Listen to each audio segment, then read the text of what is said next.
Para mí es un motivo de entusiasmo, un privilegio, una alegría poder estar este rato con un escritor al que yo admiro tanto como Aramburu, un escritor que viene además de la raíz más honda de la poesía.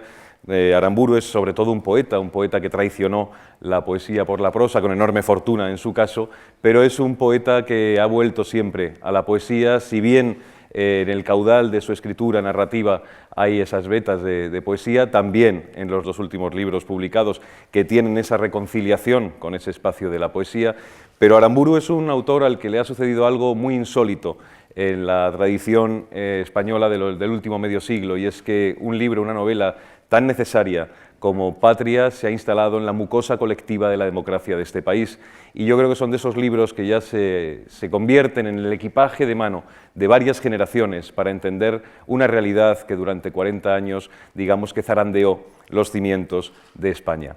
De Patria creo que ya se ha hablado mucho, ahora Fernando está probablemente ya llueve sobre mojado en todo lo que se pueda hablar de esta novela, por eso creía que era mucho más importante hablar del oficio de escritor, hablar de esa raigambre de la poesía que tiene su aventura, que tiene su voz, que tiene su palabra, y principalmente hablar de ese hombre que encuentra en Patria ese trampolín, ese cañón de luz hacia la escritura multiplicada por miles, cientos de miles de lectores, y que sin embargo necesita volver al refugio extraordinario de la poesía, a ese refugio que es tan piadoso y a la vez también tan tiránico como es la poesía con cualquiera de los que lo aman.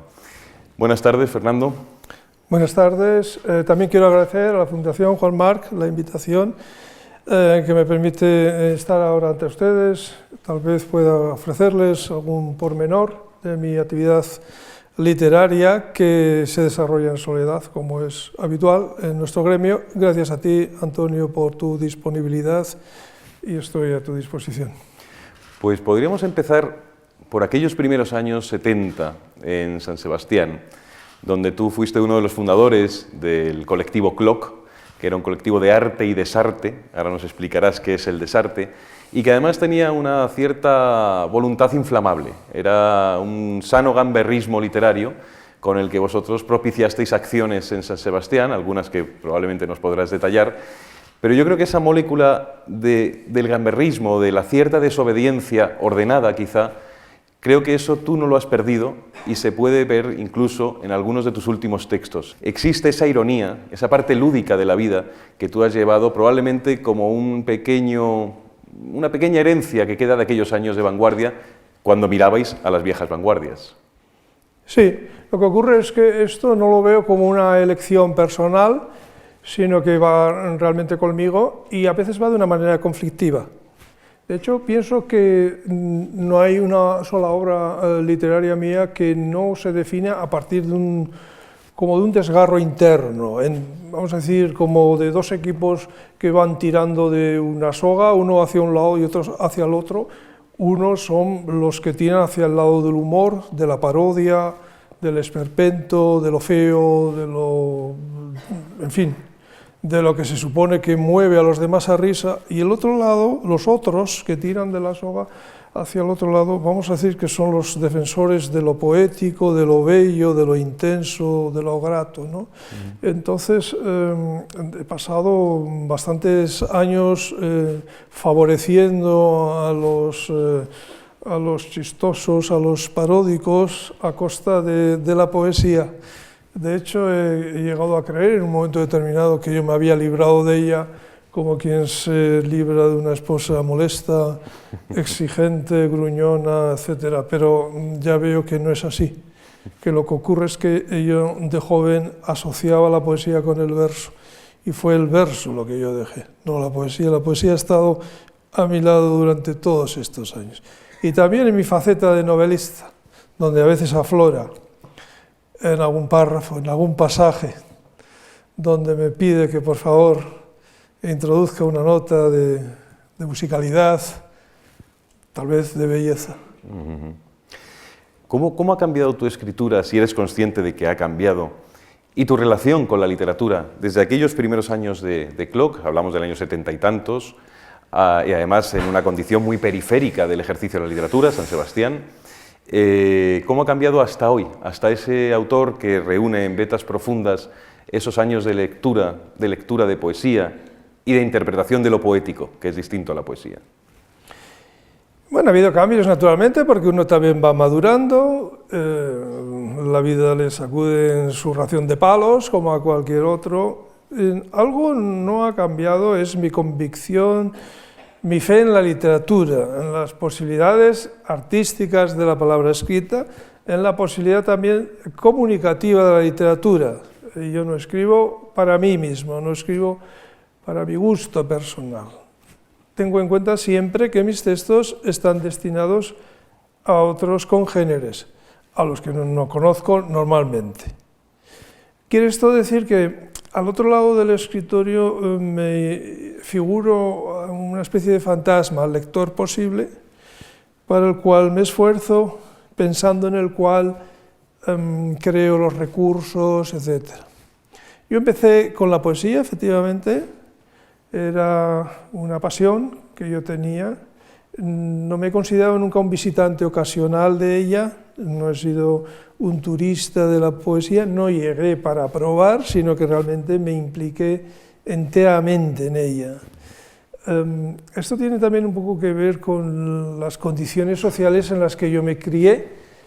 Yo me crié en un ámbito más bien humilde, en una familia de clase social baja, en mi casa no había libros. Sí había una gran consideración con respecto a la cultura. Yo tenía el objetivo a la edad de 13 o 14 años de no repetir el destino de mi padre. Vamos a decir que yo nací con todas las cartas para haber sido un mecánico, para haber pasado media vida al lado de una máquina. Esto no me apetecía.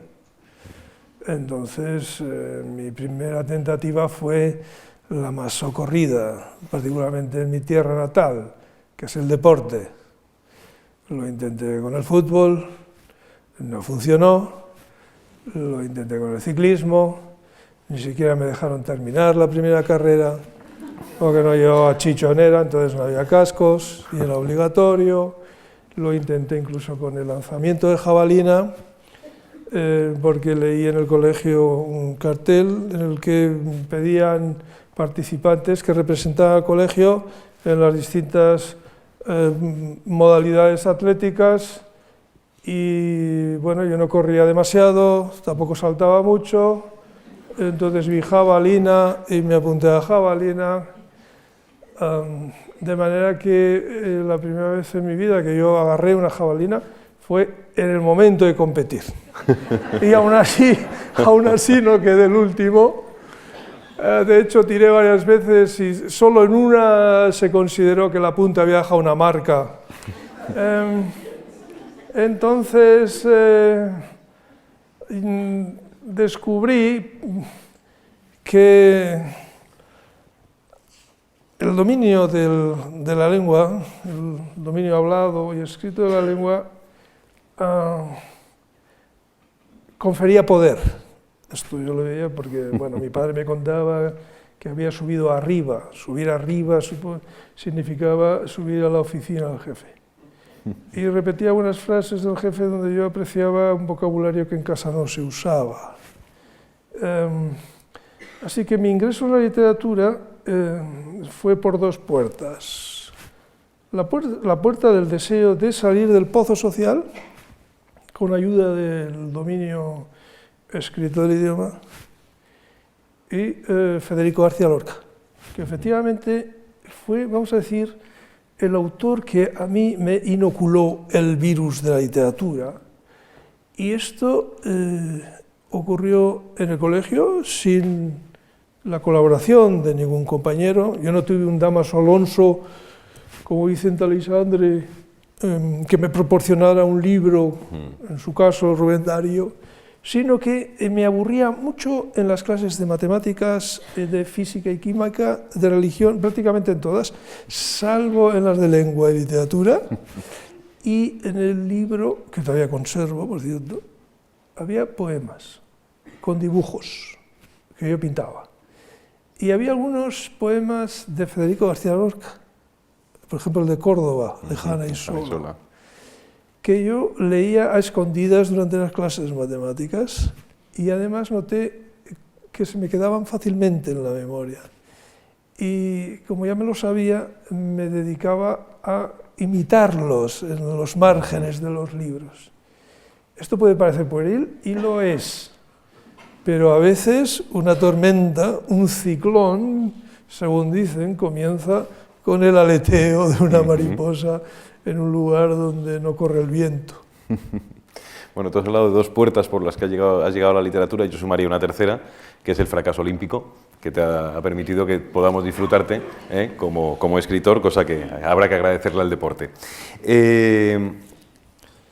¿A ti de qué te ha salvado la literatura? Ya has contado que de ese entorno social, quizá más cerrado, menos expansivo, pero íntimamente, más allá de ese salto cualitativo con respecto a la generación de tus padres, ¿cuál es el salvamento que ha hecho de ti la escritura? Para empezar, yo me he hecho a mí mismo con ayuda de la escritura y de la lectura también. A mí la literatura me da un equilibrio necesario para vivir. He encontrado lecciones vitales muy importantes en la literatura. Le agradezco que me haya enseñado a morir, por ejemplo. Me ha enseñado a aceptar el destino trágico que nos afecta a todos de una manera estoica. Me procura mucho placer también. No solo mi propia literatura, que no leo, yo no me leo, pero sí la literatura de los demás. De hecho, no establezco una frontera clara entre lo que yo estoy en condiciones de firmar y lo que leo en otros, ¿no? No me concibo sin esta actividad. Esta actividad ocupa completamente mi vida diaria. Alguna vez he dicho de broma, pero en el fondo no lo es. Que yo escribo las 24 horas del día, no muscularmente, pero el cerebro está entretenido con esta actividad, buscando ideas, buscando ritmos, jugando con las palabras, documentándose, acumulando experiencia personal que me puede ser provechosa para un texto, y además me causa mucho placer llegar a las conciencias de los demás con mensajes que no son falaces, que tienen cierta profundidad, que son capaces de dejar tal vez un rasguño en la conciencia de otros.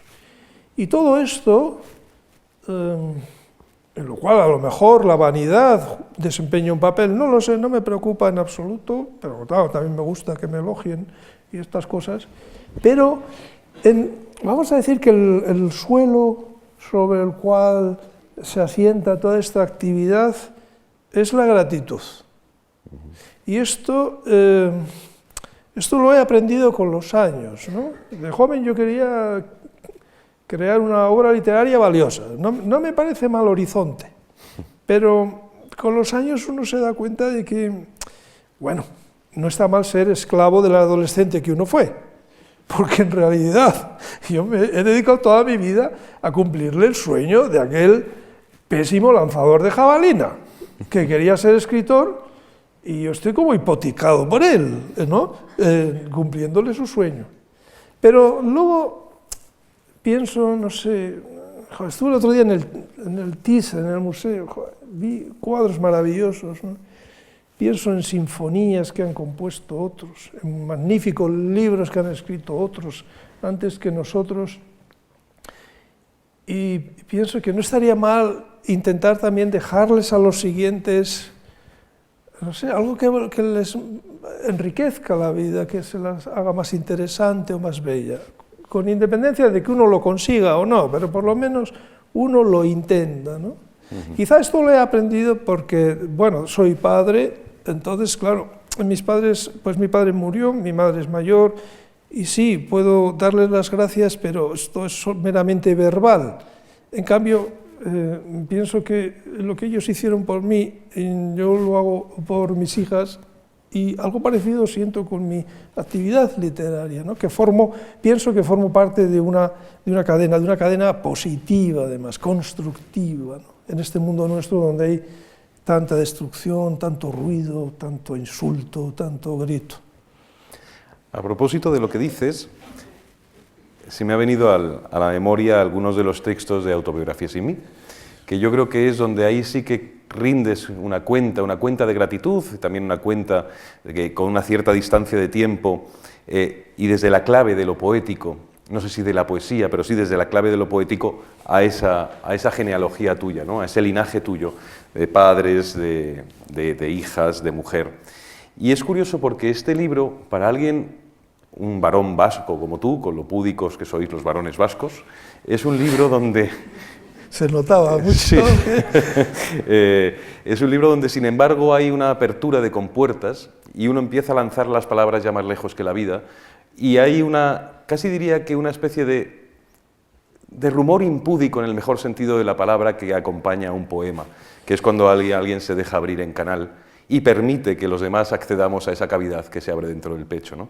Y a mí me llamó la atención en ese libro que yo no digo que es un libro de poemas, yo digo que es un artefacto verbal y literario donde uno vuelca y deja derramado esa parte de la masa de su sangre donde la literatura se agazapa, ¿no? Es verdad. Yo no sabía que se notaba tanto. Pero me miré en el espejo y me dije, eres un cobarde. Porque estoy desde hace años atribuyendo a figuras de ficción vivencias que yo he tenido. Y lo repito en una novela y en otra. Es decir, bien, cambio los nombres de los personajes, los sitúo en lugares en los que a lo mejor no he estado y los obligo a protagonizar algo que me pasó.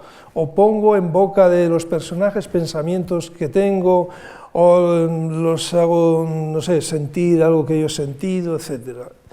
Y de alguna manera, al mirarme en el espejo, yo me miro una sola vez al espejo antes de acostarme a apagar la luz, es un gesto moral para saber si he estado como debo o si tengo algo que reprocharme, ¿no? Vamos a decir que proyecto la moral en el espejo, en los ojos del espejo, y entonces sé si ese día he sido un hombre ético, o he causado mal, o he dicho algo inoportuno. Me pareció que ya iba siendo hora de superar este pudor, que a lo mejor tiene algo que ver un poco con el lugar donde nací, donde me crié, efectivamente. Siempre hay excepciones, claro está, y quizá los jóvenes de hoy son distintos. Pero yo me crié en un ámbito social, familiar, en el que cuesta mucho verbalizar las sensaciones o los afectos, ¿no?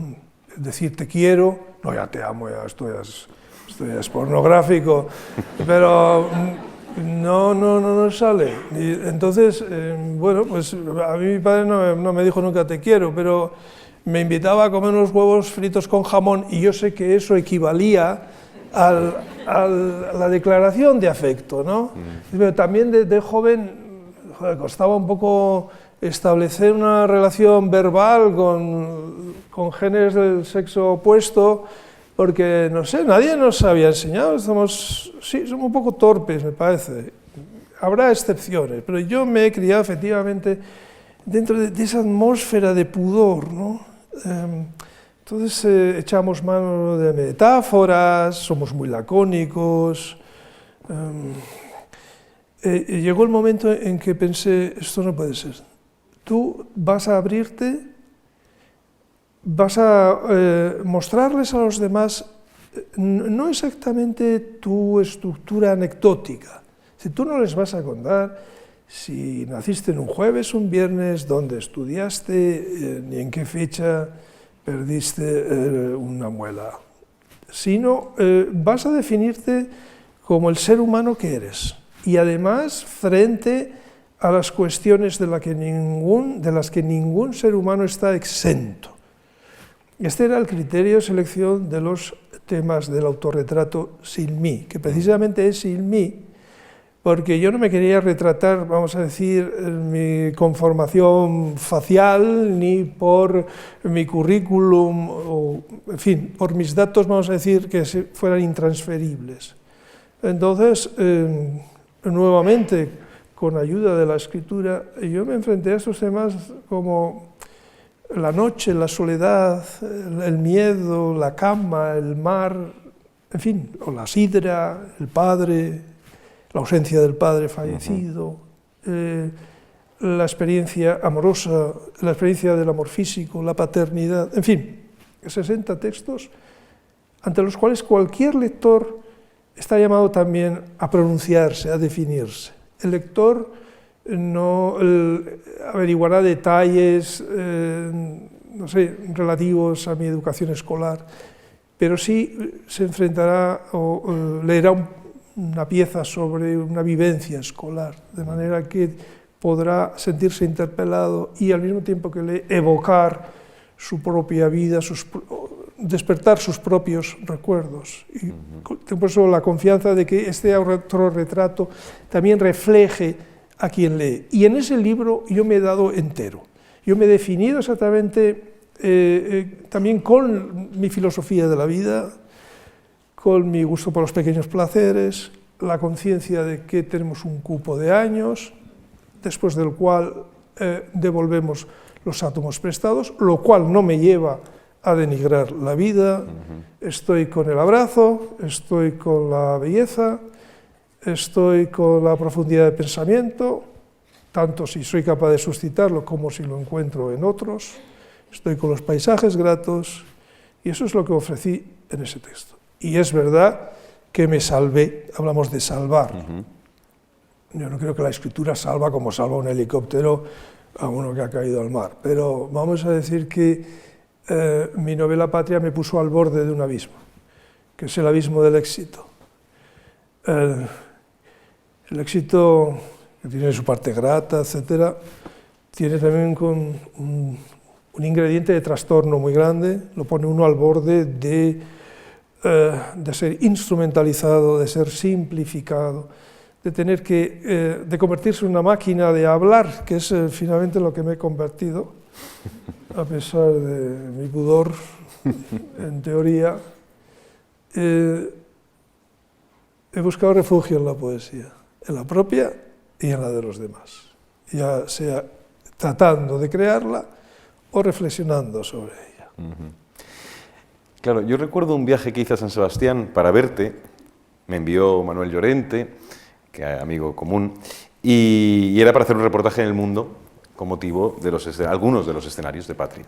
Y allí tú me hablaste de cómo estabas ya articulando los textos que iban a formar parte de este autorretrato sin mí. Y recuerdo perfectamente que lo decías con un cierto vértigo, es decir, no sé cómo me va a acoger la poesía, porque hace demasiado tiempo que yo la traicioné o me aparté del ejercicio de la poesía, no de la lectura ni del sentido de lo poético. Y cuando yo vi el libro, yo no sabía si lo que contabas allí era cierto o no, porque yo creo que la poesía no tiene más valor si es verdad o es mentira, solo tiene interés cuando es auténtica. Y yo reconocí en esos textos la autenticidad de aquel hombre que también tenía un cierto desamparo y no sabía cómo lo iban a coger en esa casa de huéspedes, que también puede ser la poesía y que es, de hecho, la poesía. Salió bien, pero ¿cómo fue el proceso de tener que volver a ella después de lo que has señalado, que es el éxito tan abrumador que ha tenido y el ruido que ha tenido Patria? ¿Cómo es volver a ese pabellón de silencio que es el ejercicio del poema? Para responder tengo que remontarme al año 85.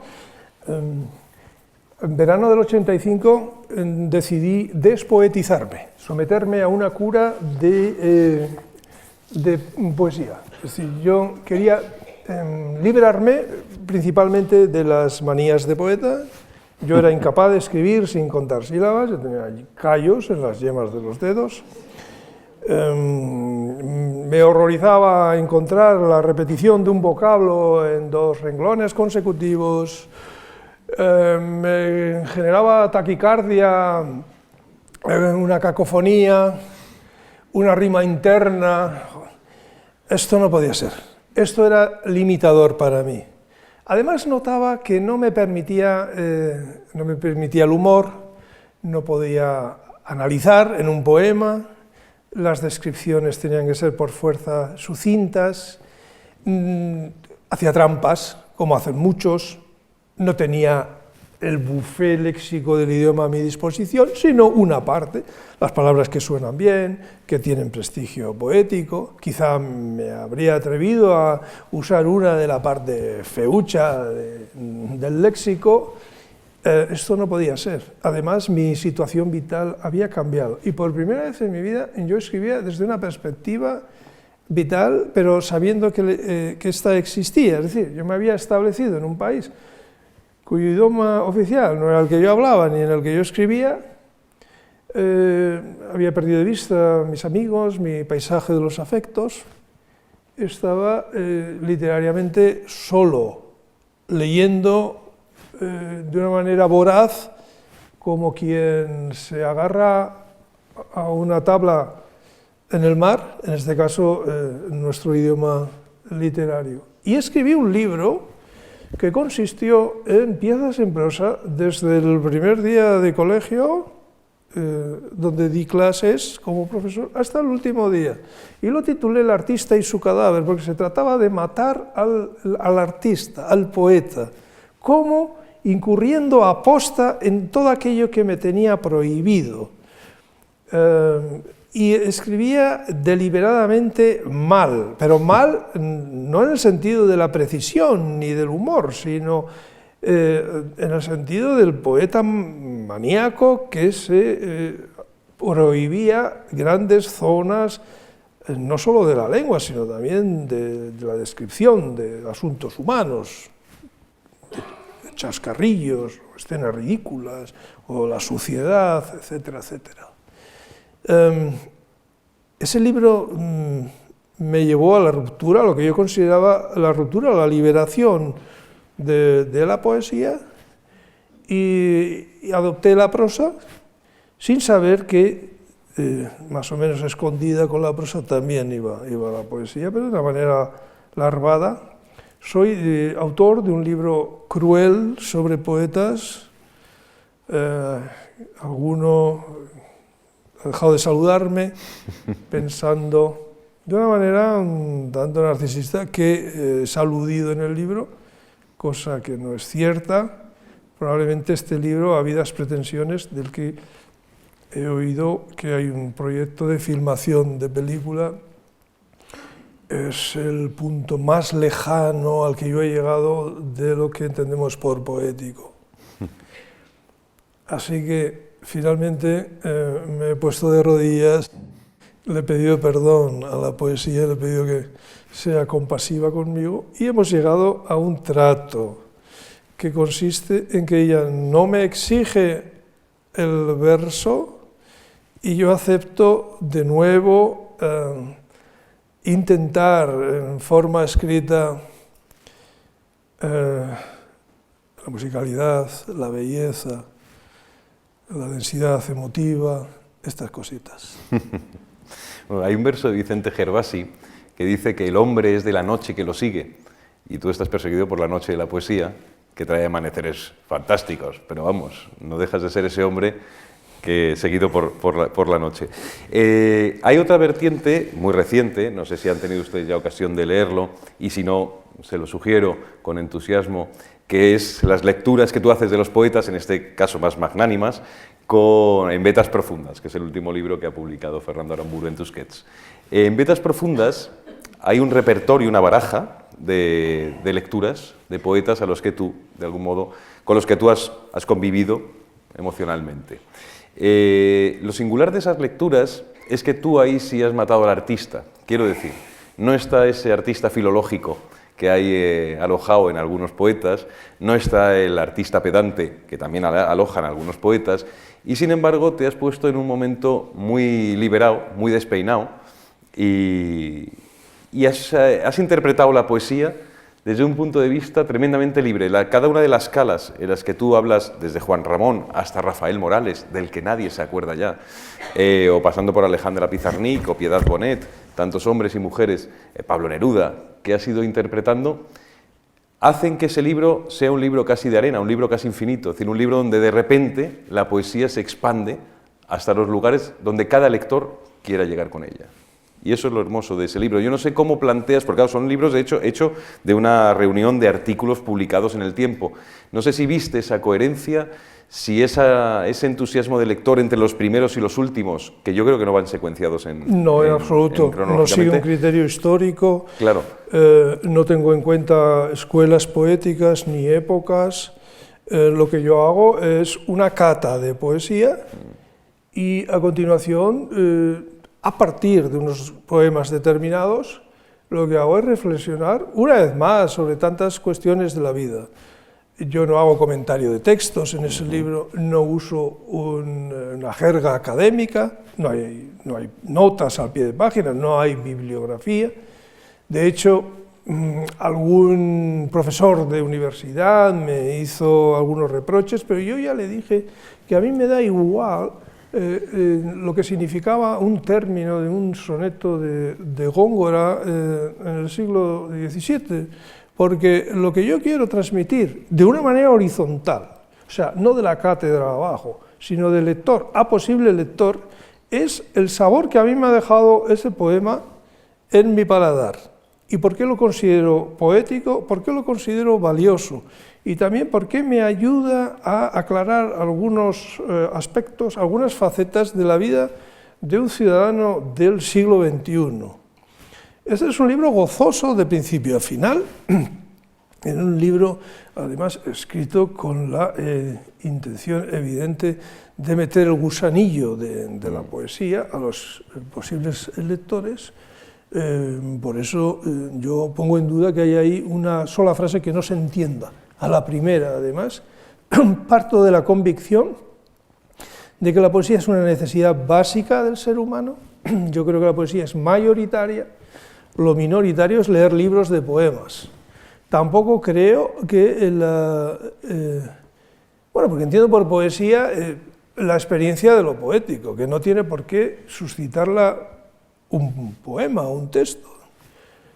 Esa experiencia se puede tener ante una secuencia de película, o escuchando una música, o bailando, o ante un paisaje, y esto el ser humano lo necesita a toda costa. Porque ninguno de los presentes ni de los ausentes se conforma con lo feo, lo malsonante, lo ruin, lo cacofónico.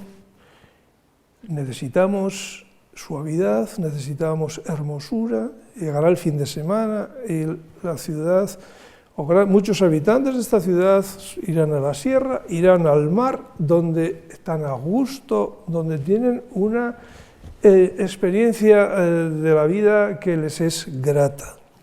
Yo también pensaba, aquí he sido muy atrevido al oponerme a las tesis de Octavio Paz. Yo también consideraba antiguamente que un poema era el recipiente de la poesía. O sea, la poesía, con independencia de lo que se pudiera entender por ella, estaba en el poema, como está, yo qué sé, una esmeralda en el joyero, como está el whisky en la botella.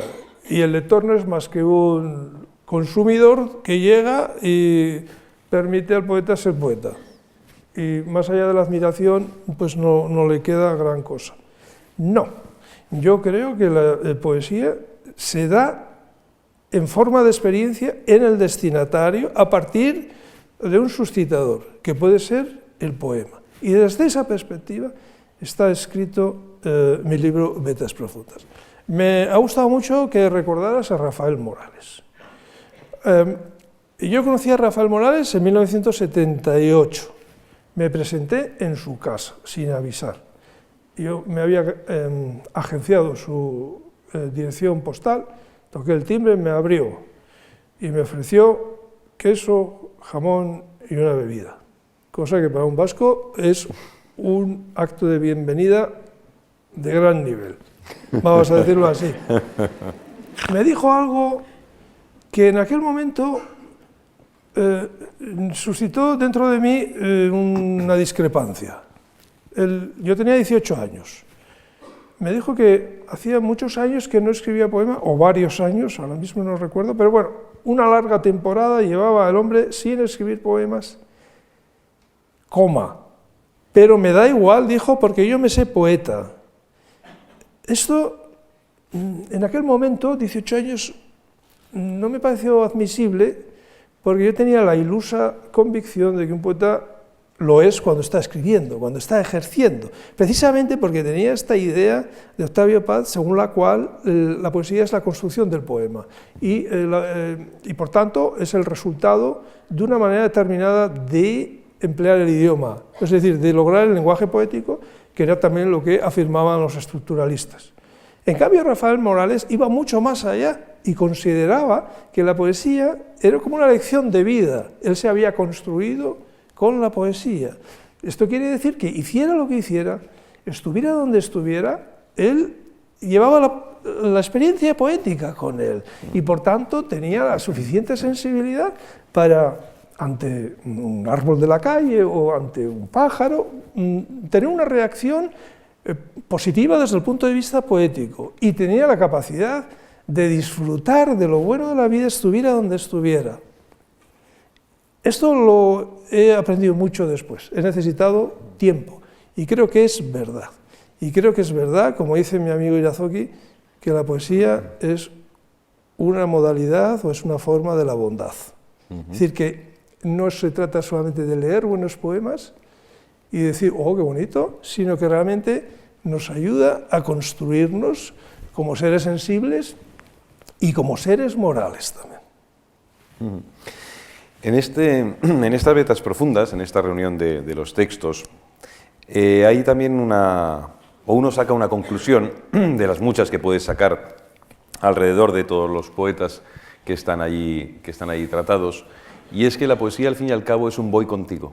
Es decir, la poesía es una invitación a caminar juntos, a hacer en complicidad, que es lo que también tiene Autorretrato sin mí, es decir, esa capacidad de contagio de la complicidad que solo puede tener un poema. En la novela uno se pierde, en la novela a veces uno no encuentra la misma percepción de lectura que otro, y además en el marasmo de una novela son muchas visiones las que colisionan, pero un poema que arde en todas direcciones, esa misma complicidad arde en todas direcciones contigo. Y eso es lo que en Vetas Profundas, por ejemplo, yo he encontrado, ese voy contigo. Es decir, yo vengo aquí a explicarte que hay una serie de poetas que a mí me gustan, que a mí me han confeccionado como ciudadano, que me han contorneado como hombre, y de algún modo es una forma de agarrarnos del brazo y caminar a compás, ¿no?, que dirían los flamencos. Sí, yo llegué a esta conclusión de una forma repentina gracias a Arthur Schopenhauer, quien afirma, eso que él no ha pasado a la historia por poeta, él afirma que el poeta es el hombre general. Me quedé pensando esto qué significa, porque estos alemanes a veces con sus conceptos son capaces de decir lo evidente, lo obvio, de una manera un tanto retorcida. Creo que tenía razón. Es decir, el poeta no es solamente el que escribe el poema, sino el que llega al poema y se calza la perspectiva del poema, porque si no, el poema no resulta poético. Por eso, para disfrutar de la poesía hay que ser un poco poeta también. Esto no quiere decir que uno tenga que ser culto o muy culto, sino que tiene que tener las cuerdas sensibles suficientes para que vibren cuando uno lee el poema. Uno, cuando llega al poema, se calza el poema, es el poeta. Y si lo que ahí se dice realmente yo no me lo puedo calzar, eso no va a ser poético para mí. Esto no ocurre en una novela. La novela nos interpela de otra manera. Cuando leemos la novela, para que esta nos emocione, nos tiene que suscitar preguntas del tipo ¿qué habría hecho yo? Si yo soy esta mujer violada, ¿cómo me habría defendido? ¿Qué habría hecho? Si a mí... si matan a mi padre, si yo asesino, ¿cómo es mi día siguiente? ¿Qué habría hecho yo? ¿Cómo habría reaccionado? Las novelas que realmente van más allá del entretenimiento son estas, que interpelan al lector, pero sabiendo que cuando cierre el libro la historia quedó allá y pasará a la siguiente. De manera que el lector de novelas es un poco como un visitante de historias ajenas, sabiendo que en esta experiencia solamente durará el tiempo en que dure la lectura. Y como encuentra alguna incoherencia, todo el edificio ficcional se le vendrá abajo. Esto en la poesía no es así. La poesía no admite testigos ajenos. Me gusta mucho eso de la diferencia que has hecho entre el lector de novela y el de poesía. Es decir, ¿qué habría hecho yo? Claro, no hay poema en el que tú te plantees qué habría hecho yo. Tú imagínate, y yo me la llevé al río creyendo que era mozuela, pero María tenía marido. ¿Y qué habría hecho yo? Coño, irme a mi casa. No, claro. Entonces, es verdad que el poema no te acepta esa pregunta. No lo había planteado. No me lo había preguntado ni acepta el humor. Ni acepta el y humor. Aquí saco yo mi pequeño dogmita a partir del cual yo he discutido con muchos porque estoy convencido y tengo pruebas de que el humor, que es maravilloso, es un disolvente de la poesía. En cuanto el humor, por cierto, es perfectamente compatible con el verso y hay muchas muestras.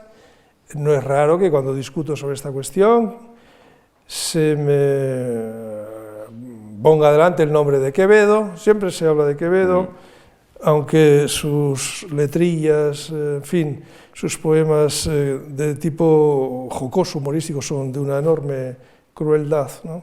Pero solo poner ejemplos, ¿no? Me tiraste un limón, ay tan amargo, de Miguel Hernández. Yo puedo hacer una pequeña variación sin cambiar la distribución acentual, me tiraste un tampón, ay tan amargo, y lo has echado a perder. Lo has echado a perder porque ya la reacción ya es la risa. Volverán las oscuras lavadoras. Ya está rota la poesía. Pero, ojo, no menosprecio la risa, pero la risa está en el lado de los que tiraban aquí la soga, no en el que los que tiraban hacia allá. Lo que sí cabe es la ironía, que es distinto.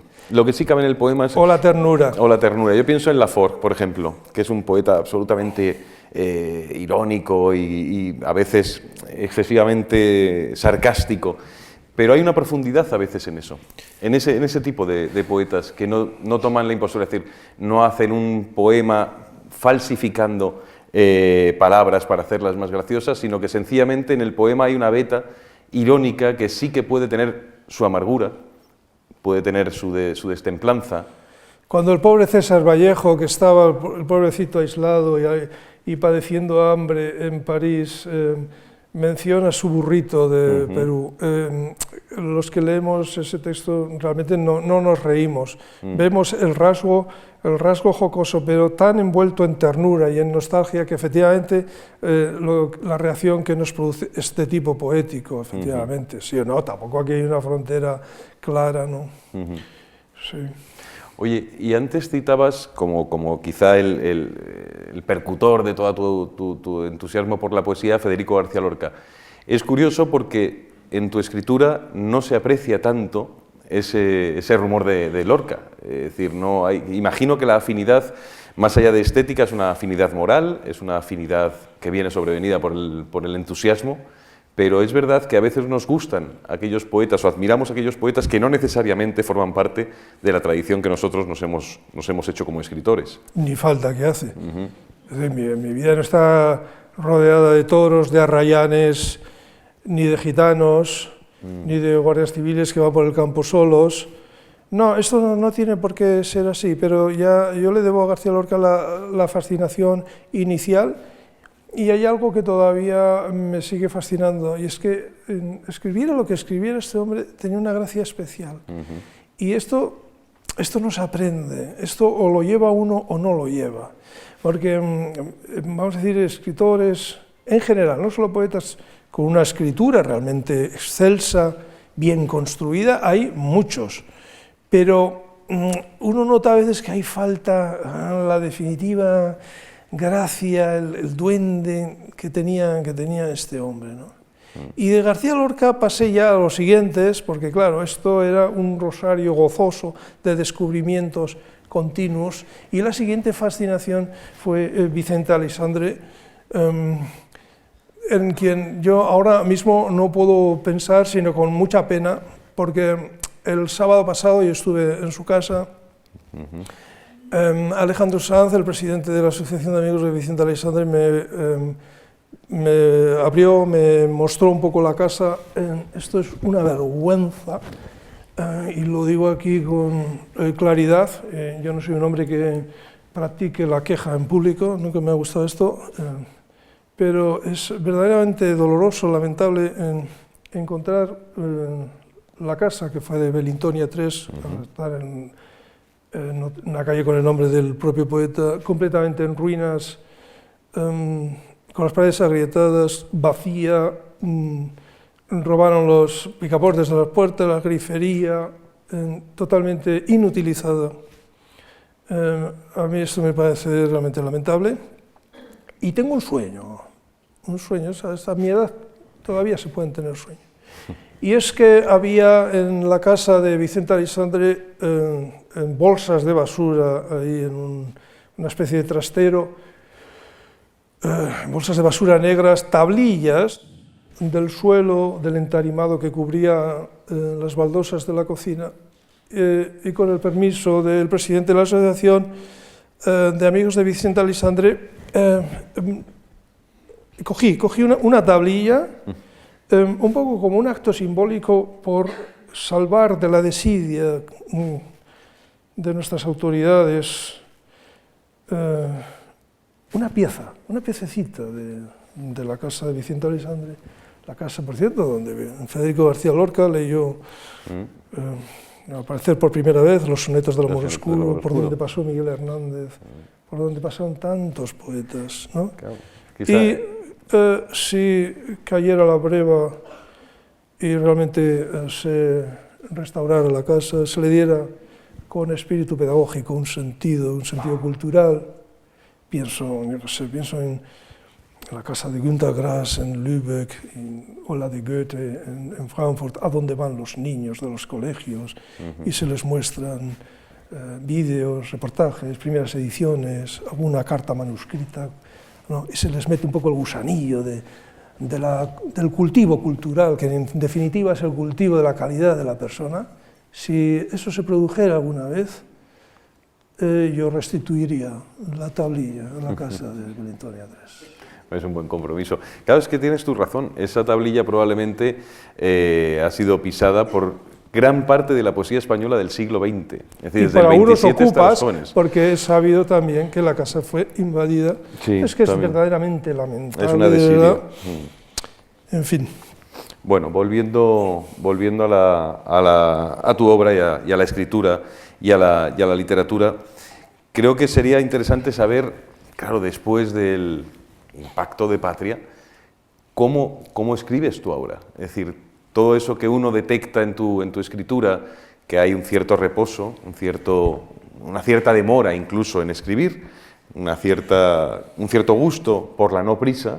Ahora tu vida es prisa, es vértigo, probablemente tengas algo entre manos que ya se tendrá que confeccionar de un modo muy distinto a como se confeccionó Patria, digo, en el ejercicio de la escritura, en ese taller de escritor que es la casa de uno. Sí, exactamente. Estoy de viaje continuamente, me falta sosiego, me falta tiempo para dedicarme con la intensidad necesaria a un proyecto nuevo que tengo iniciado. Fui sincero cuando al principio dije que yo no puedo estar sin escribir. Si no tengo mucho tiempo, pues en un avión o en una sala de espera, en un tren, donde sea, escribir unas líneas que me salven el día.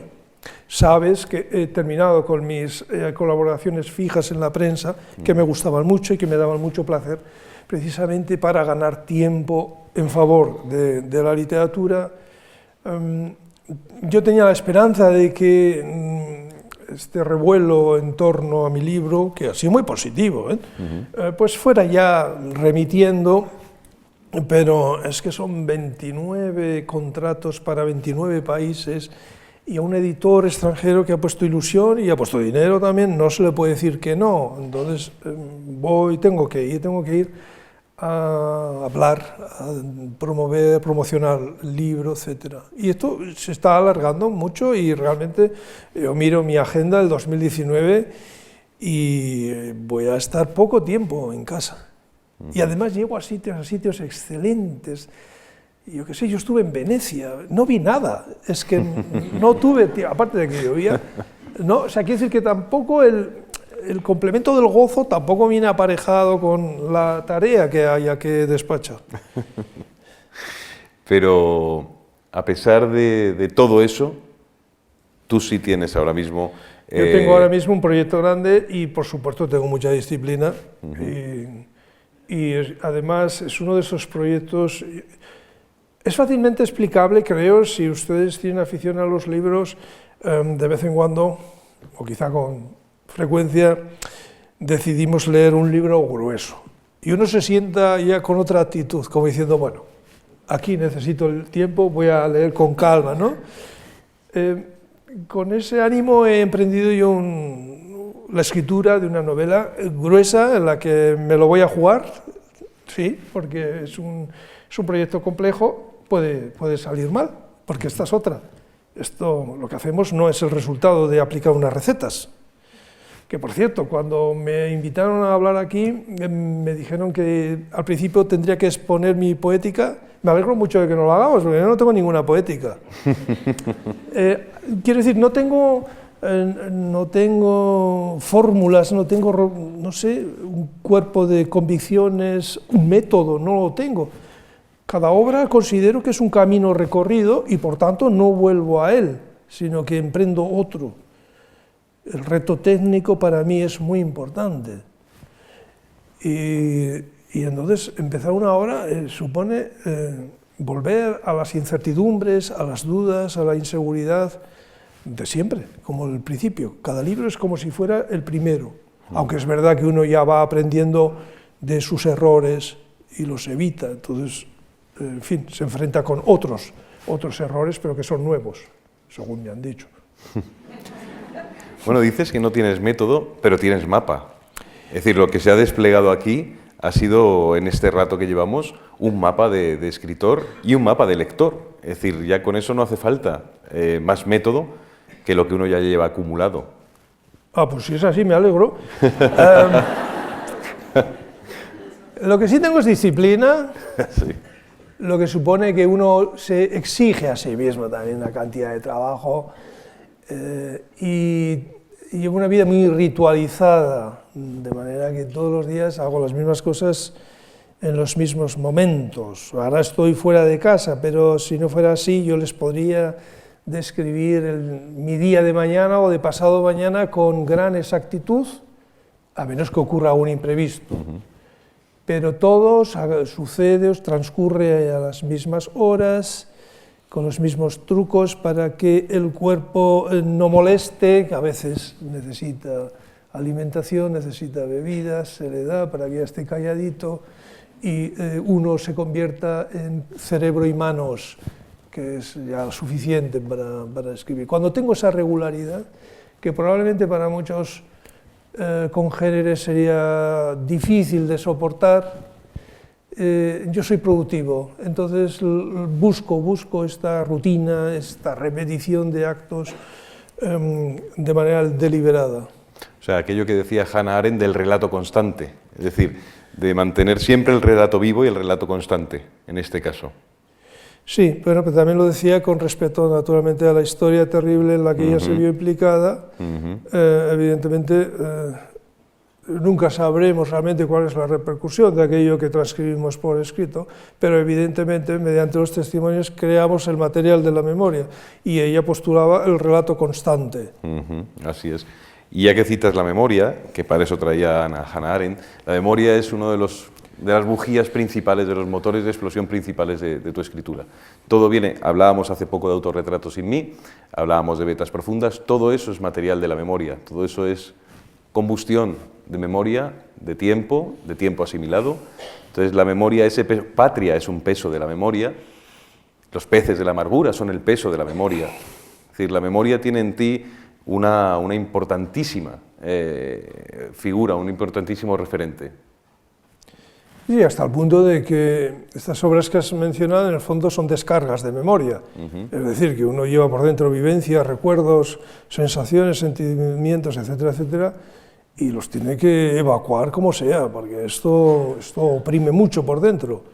Y bueno, pues la creación literaria permite efectivamente plasmar en textos tantos pensamientos, en fin, sensaciones, ideas que uno lleva por dentro, y al final queda la grata sensación de que uno ya se ha expresado sobre un tema, aunque podría realmente completarlo. Esa sensación de que tengo que sacarme algo de dentro me ha llevado a mí a textos de estos en los que abordé historias relacionadas con víctimas del terrorismo particularmente. Sí, esto era como algo que quemaba por dentro y que tenía que sacarlo. Y en cuanto a la memoria, me estoy metiendo en edades en las que el olvido involuntario cada vez está más presente. Sí, así es. Como higiene. Bueno, vamos a ver. Sí. No, ya tengo cumplido 60 años, hago mis cálculos. Es que es un poco puñetero esto. Yo recuerdo, claro, con 20 y pocos años uno tenía energía, uno pasaba toda la noche contando sílabas, uno se levantaba 4 sonetos tranquilamente en una tarde. Ahora cuesta un poco más. La ventaja que tenemos ahora, los que hemos cumplido años con respecto a aquellos jovencitos, es que tenemos experiencia, hemos vivido bastante, nos hemos equivocado ya tantas veces que, vamos a decir, con menos pasos quizá llegamos tan lejos como aquellos otros tan corretones y tan enérgicos, ¿no? Oye, y para ir terminando, Fernando, Dime. ¿cuáles son las obsesiones que ahora mismo te hacen vibrar más? Es decir, ¿qué obsesiones, además de la del lanzador frustrado de jabalina, pero de las de hoy, cuáles son las que te mantienen alerta, en vilo? Te voy a decepcionar, Antonio. No, ninguna. Es que estoy libre de obsesiones.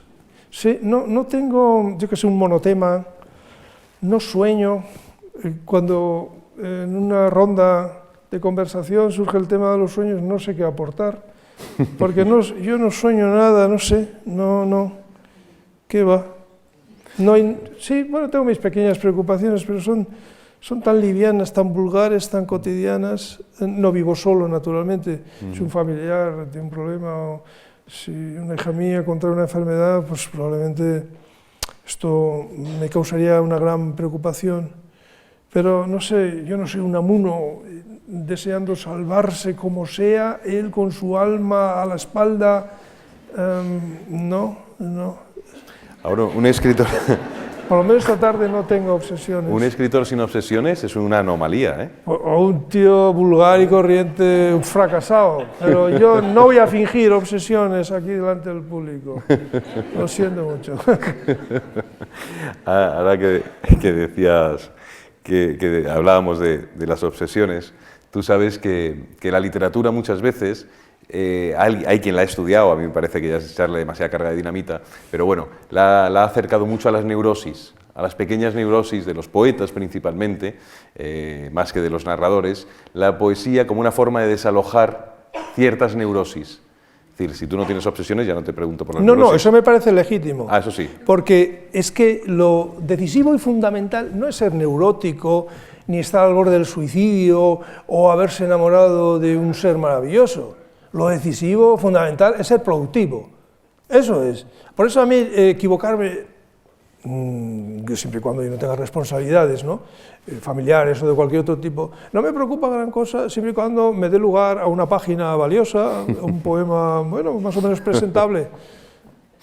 Bueno, está bien, pues eso ya es un obsesivo en función del producto. Eso está bien. Oye, mañana vas a ver Patria, vas a ver el rodaje, perdón, de Patria. Vas a acercarte... Voy a asistir a una sesión de rodaje con mucho gusto y con gran curiosidad. Sí. Yo desde el principio prometí no inmiscuirme en el proyecto, que está en buenas manos, en las que yo tengo una gran confianza. Además hay medios suficientes para hacer un buen producto, hay buenos actores, lo sé, y entonces pues han tenido la deferencia de invitarme a presenciar unas escenas y a comer, cosa. Y ahí estaré, sí, en mi ciudad natal. ¿Sabes qué escenas vas a ver? ¿Qué han dicho? Sí, querían grabar o filmar una según mi gusto, pero yo dije que no quería alterar el programa. Y entonces se trata de una escena de exteriores ante una fachada donde estarán las dos protagonistas. Sé que me pasará algo que ya me pasó antiguamente con una adaptación de un libro mío al cine. Cuando uno escribe una novela, por lo menos yo, les pongo caras de gente conocida a mis personajes, aunque no escriba sobre estas personas, no por nada, sino por tenerlos fijos en la memoria y que no se me escapen de ninguna manera. No quiero contradecirme afirmando que un personaje tiene el pelo rubio en la página 33 y moreno en la 108. Bueno, estas cositas. Lo que ocurre es que una vez que se ha hecho la película, ya soy incapaz de ver a mis personajes con aquel rostro provisional que yo les puse, y efectivamente los veo con las caras de los actores. Esto me pasó con el trompetista de Utopía, y creo que me va a pasar lo mismo aquí, lo cual no es grave, no pasa nada. Y ya para ir acabando, ¿imaginas Patria en el teatro? Sí, de hecho había una iniciativa, pero nos pareció que ya era excesivo, que hubiera una serie, que hubiera teatro, una novela gráfica, y decidimos postergarlo. Sí, ¿por qué no? Además, hay un tema de un grupo de heavy metal, ha habido de todo. Eso no lo sabía. Y sí, no, a mí me gusta mucho que efectivamente una creación de uno dé lugar también un poco a la imaginación, a otras iniciativas. De la misma manera, eso ya lo dije antes, que yo he aprendido mucho con la creación, la obra de otros anteriores a mí, ¿no? ¿Por qué no? No, yo no voy ahí como el dueño de la historia poniendo muros para que nadie interprete, todo lo contrario. Y me agrada mucho, lo digo con toda claridad, me agrada mucho que se mencione Patria sin nombrar al autor. Ya no hace falta. Esto quiere decir que la gente ha comprendido que es un libro que está popularizado, que pertenece no al autor, sino a quien lo lee, a quien lo tiene. Y esto es lo máximo que puede conseguir un autor. Al colectivo. Pues la hora ya se ha pasado, y creo que nos hemos pasado unos minutos. De hecho, yo creo que las últimas palabras las tenga el protagonista, Fernando Aramburu. Yo solo decir que para mí ha sido un motivo de entusiasmo, como decía al principio, cumplido, que recuerdo un verso de una poeta que se llama Hani Osot, que dice que el hombre es un secreto guardado por las horas. Yo creo que en este caso a Aramburu le hemos ido descifrando un poco más y un poco mejor para ver la envergadura del escritor que contiene, que aloja, que somos dos españoles de bien, porque después de una jornada electoral no hemos hablado nada de política, y eso es importante, y ya la despedida creo que le corresponde hacerla a Fernando Aramburu. Muchísimas gracias. Sí. Bueno, espero no haberlos aburrido en exceso. De no ser así, pues me iré con tranquilidad a casa. Simplemente sean felices en su ámbito personal, en su espacio privado. Disfruten de la vida, de las pequeñas cosas de la vida. Esto creo que nos mejora a todos y nos hace estar muy bien unos al lado de los otros. Buenas noches y gracias por la atención.